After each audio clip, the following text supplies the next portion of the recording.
नमस्कार। Now we are going to discuss about Rayleigh Jeans law. Rayleigh Jeans का कहता है कि एनर्जी डिस्ट्रीब्यूशन किसी भी थर्मल स्पेक्ट्रम में ई lambda is equal to 8 pi K T upon lambda to power 4 है, जहां K Boltzmann constant, T absolute temperature और lambda is wavelength of the spectrum. और इसको अगर ध्यान से देखा जाए तो कहा जाता है कि रेले जीन्स लॉ बताता है कि energy is confined to vibrations of very small wavelength, यानी छोटी छोटी वेवलेंथ के फार्म में एनर्जी होती है। It is known as ultraviolet catastrophe.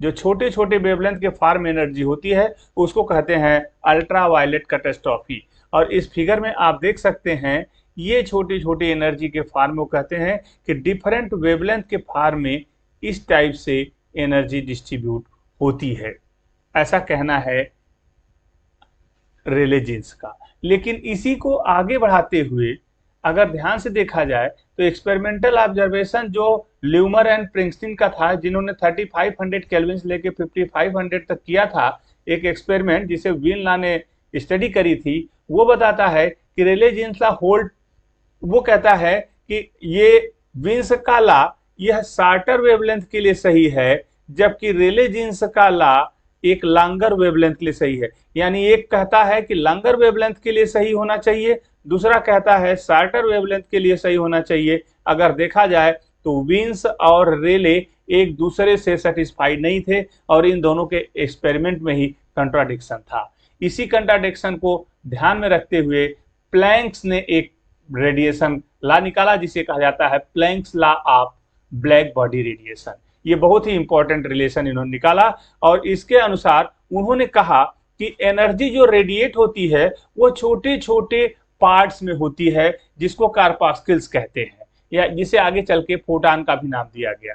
और इस थ्योरेटिकल डिस्ट्रीब्यूशन को कहा गया the radiant energy is regarded as atomic in structure consisting of discrete particles. यही डिस्क्रीट पार्टिकल ही कार्पास्किल रहा, जिसको आगे चल के कहा गया फोटान के फॉर्म में होती है। और इसको इन्होंने अपने एक एक्सप्रेशन से दिखाया कि each photon has energy equal to the product of h and frequency of proton.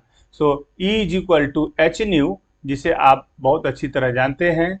यह फार्मूला दिया प्लैंक्स ने और इस प्लैंक्स के लॉ को आगे जाकर के ये देखा गया कि कैसे इसको कोरिलेट किया जाए।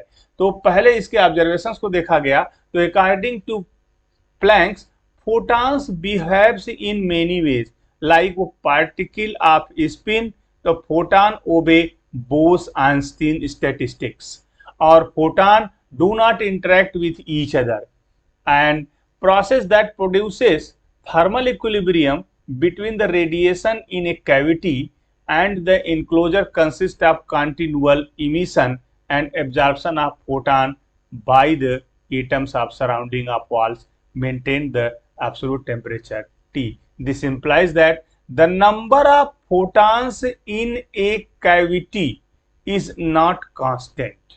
This has been expressed by a formula. According to density states, the Bose-Einstein distribution formula is important here.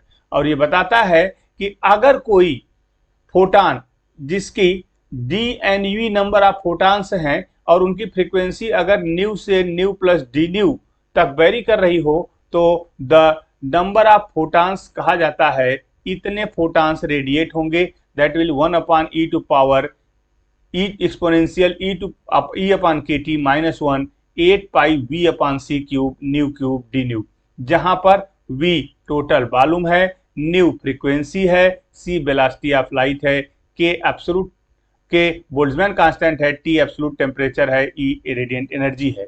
So each photon has energy e is equal to h nu, so that the amount energy d E nu carried out by the d nu multiply कर देंगे तो आपको मिलेगा d u nu is equal to h nu into d N v. H nu को multiply करिएगा इस formula में, you will get 8 pi b h upon c cube nu cube upon e to power e upon k t minus 1। This is the energy density. और ये become, अगर आप solve करेंगे तो आपको मिलेगा u nu d nu is equal to d E nu upon b, और इसको सिंप्लीफाई करिएगा, ये अपॉन बी किया गया, यहाँ से बी को लेकर के ये वाले बी को डिनोमिनेटर में लाया गया, और यह अब एनर्जी डेंसिटी बन जाएगा energy upon volume, this is energy density. तो ये होगा 8 pi h nu cube upon c cube into 1 upon e to power e upon k t minus 1, या ई को आप कभी कभी लिख सकते हैं, इसी फार्मूला को एक और फॉर्म में लिखा जाता है जिसको कहते हैं 8 pi h nu cube upon c cube into 1 upon e to power h nu by k t minus 1, यानी e is equal to h nu लिखिए या ई के फॉर्म में लिखिए। इसी को कहते हैं प्लैंक्स लॉ ऑफ रेडिएशन। और इन टर्म्स ऑफ वेवलेंथ अगर करना चाहें तो आपको पता है कि frequency is equal to velocity upon wavelength, इसको अगर यूज कर देंगे तो यह फार्मूला कन्वर्ट होकर के यू लैम्डा, मैं यहाँ लिख देता हूँ, u lambda d lambda is equal to 8 pi h c upon lambda to power 5 into d lambda by e to power h nu by k T minus 1. This is the formula derived by Planck's, and it is very important formula. So many times we will use this formula for the finding the energy density of a particular radiation.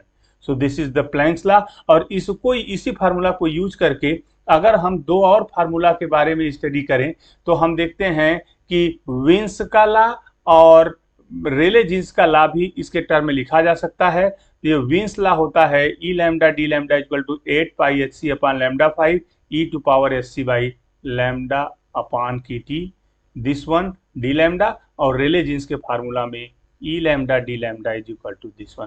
So this two formula can be written in the form of Planck's law with the help of Planck's law. तो ये रहा black body radiation के बारे में। तो इतना ही जानकारी आपको ब्लैक बॉडी के बारे में लेनी है। आगे हम बात करेंगे डुअल नेचर ऑफ पार्टिकल अगले वीडियो में।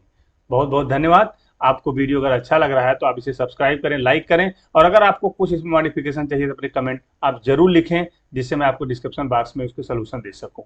Thank you very